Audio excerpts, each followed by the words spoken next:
Doing the right thing is not always easy. We often think that we can handle any situation and make the right choice, but emotions, they get in the way. Let's talk about this. Roll it.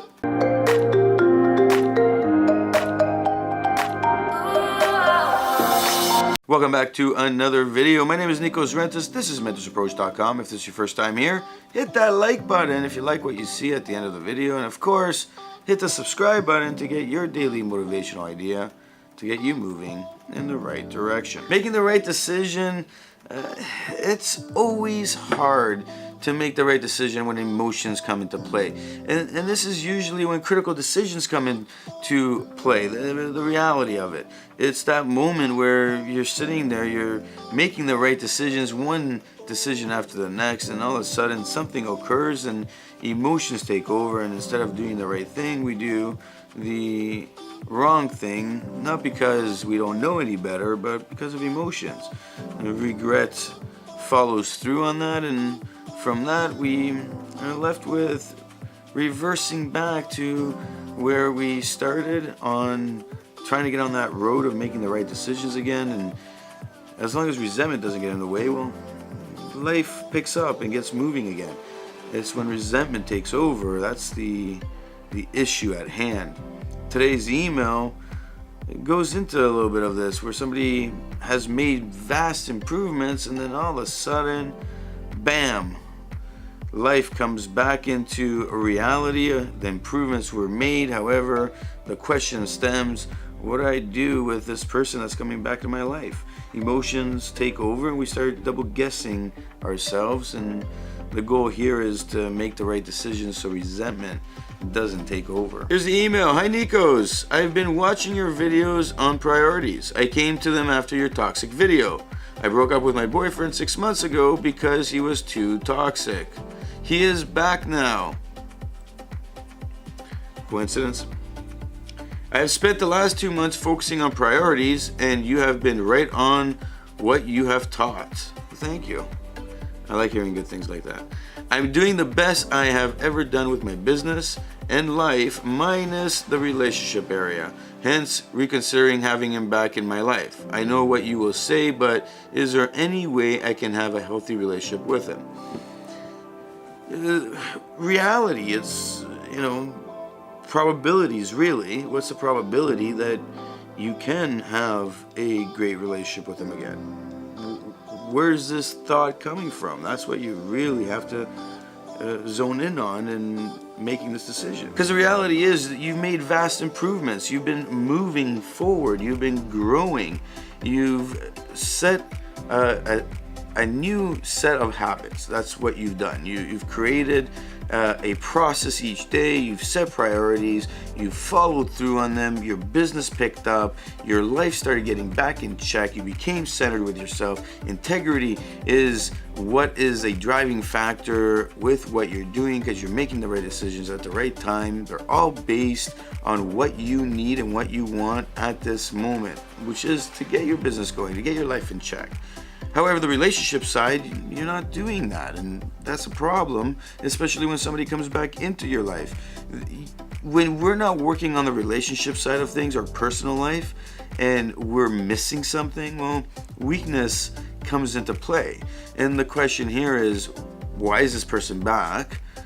A, right? B, it's, well, why are you feeling like this? Why is there a need right now to consider this?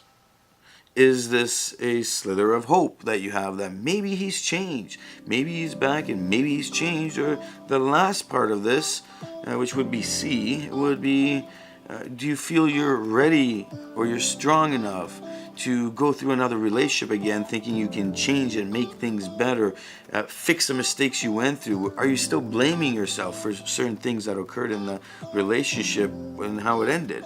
If it was toxic, truly toxic, and you left because it was toxic, or they left because they did their damage and there was no more to do, and the relationship finally ended, there's a reason for that. And are you blaming yourself?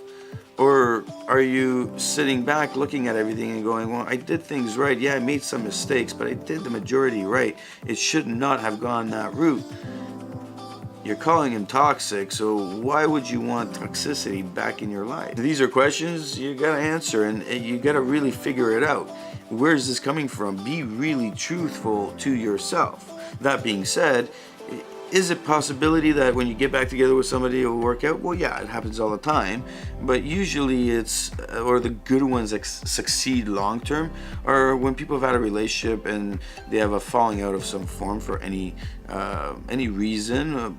Example would be they were going in a different path. They realized that, hey, right now it's not a good time to have this relationship. They were looking for growth and they were heading their own way, so they parted ways. And then years later they're like, hey, they found each other again. They both experienced growth. They both experienced life. They're ready to be in that relationship, and a beautiful relationship blossoms. What ends up happening is they start over, because now you're meeting somebody in the future and their experiences have reshaped who they are. You need to start that relationship over. If that relationship does not start over in a manner of, hey, we forget about what's happened and we focus on the now, what the needs and wants of each individual are, and you move forward together, well, it has to be that way. In this way, it's the same with you. You're looking at this and, yeah, you were in a toxic relationship. What was the reasoning? So how do we follow through on making sure that we stay congruent to our, needs or wants, and are staying centered to ourselves and seeing if we can make this a successful relationship? One is to focus on what have you done. Really focus on it and study it, learn it, and be like, hey, I've done all these things. I know I've prioritized in a certain way.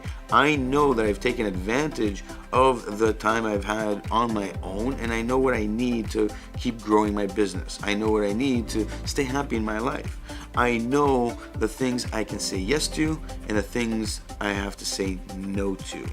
Very, very important that you understand that. Very important that when you start analyzing what's going on in the relationship, you can return to this. Because the narrative will change as you proceed through this relationship again. Say the person did change, or they stop being that toxic person, they're still gonna have needs and wants, and they're gonna egg you on to go their way and do the things they want you to do. If they're toxic, well, they're gonna do whatever they can to change that no to a yes. And the reality is that if you were in a toxic relationship, you probably were the doormat for the latter half of that relationship. So the question really begs, where are you at with that? What's going to occur with that when you are saying yes or no, and then the narrative's changing, your emotions are taking over because you want to keep the relationship alive, and now what's happening with your business? What's happening with your life? Are you happy with how things are transpiring on that side while in this relationship? Going back to that list, going back to that focus you had will really help, especially if you write down the narrative of what was occurring at that moment compared to the moment that's changed down the road. Secondly, it's patterns, and you got to look at patterns. It's simple as this. If the person comes back and they go, I've realized my shortcomings, I've realized this and that, I want to fix things, I want to be with you. Well, now you got to look at patterns for the next 60, 90, 120 days. And the reality is we do this in every relationship. We need to be doing this. And you look at the patterns. What are people saying? What are they doing? Are they congruent to their word? Are they real with you, that they've made the change? Are they there in that person that they're supposed to be, not just a wolf in sheep's clothing? Once they start slipping, are you monitoring it? And this is where you would be writing down the things that bothered you, the things that changed that happy emotion into a sad emotion, an upsetting emotion, an angry emotion. What's occurring with you when you say no, but then they convince you to say yes to something that you're really, really, really strong in saying no about, and then why did you make that change? What's occurring with your emotions? We got to write all these down and see the pattern. What's actually occurring before and after that decision is made. Once you start doing this and you see this pattern, you'll notice what is going on, and you'll be able to really put a emphasis on what is actually occurring in the direction of this relationship. Is it going to work out or not? What is actually happening, the reality, not the narrative. And this is critical because your narrative will change due to emotion. Lastly, it's that check-in. You have to be doing the check-in on everything, on your personal life and then on that relationship. You also have to be monitoring what they're doing. Are they actively growing? Are they looking to grow, not with just the relationship, but with themselves? What are they doing to make life better for themselves? Because you're going to be moving forward to keep improving your business, your life, being happy. And the other person has to be doing the same thing. But if they turn to the miserableness again, if they turn to that toxicity and they're back in that world, well, they're going to drag you over there. And that's not something you really need to be doing. Reminds me of a story of a friend I had where the boyfriend always had financial issues, and then they got back together, and lo and behold, he had a job, everything was going good, but he went back into those bad habits, and the financial issues popped up again within the year. And it was a struggle to break up with him again because they're like, I just wasted a year. And this is critical now because the example there relates back to how you're gonna be moving in this relationship, because every time you see in that pattern something happening, resentment will build based on a few things. One, on the person, because they're doing what they did before. Two, on that relationship that you had with them before, and you making those mistakes, and now you're repeating them, which will come back to you resenting yourself on making this decision. You're wasting time in this pursuit to see if this relationship will work. And the reality is that relationships should not have any resentment in them, but in these situations, especially with toxic people, and you're repeating that loop, you'll go back into that and you'll start resenting yourself, and that resentment will be a big factor on your happiness level and your progress and everything you've done so far. Your growth will slow down. Which brings us back to that first point where you need to go back and do that check-in and make sure that you're not going through this process, because all you're going to be doing is hurting yourself down the road. Eventually there will be another breakup, and eventually you will have to start over again, and you'll be like, why did I do that? And you'll resent yourself even more, making that progress to get back to where you are right now even that much harder. Take some real considerations in what you're trying to do. Yes, is it possible? Yes.